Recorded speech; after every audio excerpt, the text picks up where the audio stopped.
Greetings, YouTube. In 1978, my parents got divorced. I was 14. Within the next 2 years, both of my parents remarried. My mother's second marriage lasted around 6 months. My father is still married to his second wife. My mother's second husband had 8 children. 2 girls, 6 boys. My father's second wife has 6 children. 1 girl, 5 boys. I went from having a single sibling, my sister, Hope, to having 15 siblings in a very short period of time. I'll be honest, I can't even remember the names of my siblings that my mother married me into.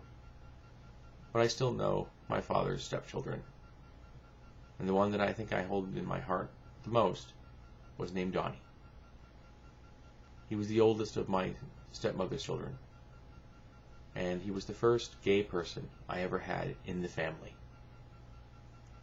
He was a vibrant, interesting, fun individual, a great bartender, which he had done professionally, and a talent photographer, which he was working on becoming a professional at. He unfortunately contracted AIDS. When he got HIV, it was quite a while ago, over 20 years, and the drugs that we have today were not available.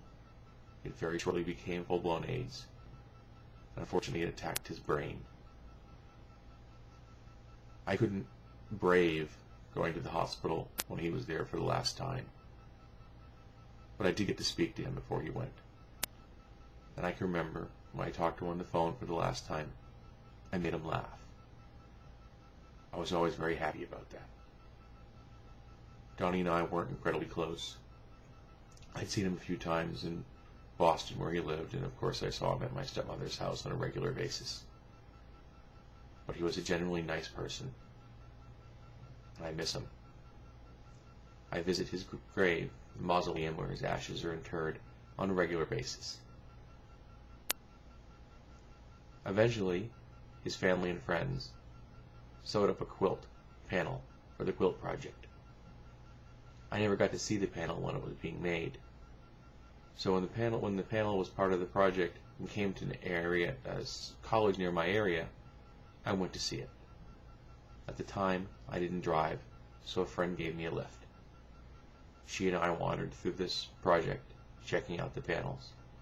Some very amateurish, some beautiful, but all very moving, because each one was dedicated to a person who had been taken from us by AIDS. Eventually, of course, I found Donny's panel. And some of the references I got, and some of them I didn't, because some things were added by friends that I had never met. And I was okay. It was just a panel. And his name. I took a picture. And everything was going to be okay. And then my friend touched me. Just walked up behind me in a moment of human contact and touched me. And I shattered like glass. I wasn't the only person in this place crying. I even had boxes of tissues around just for that purpose. But there was something about her touch that broke down my resolve, that washed away my bitter, cynical exterior that I carried around so much, like armor. I miss you, Donny. You were one of the best of us I ever met. I'll see you someday in the Summerlands.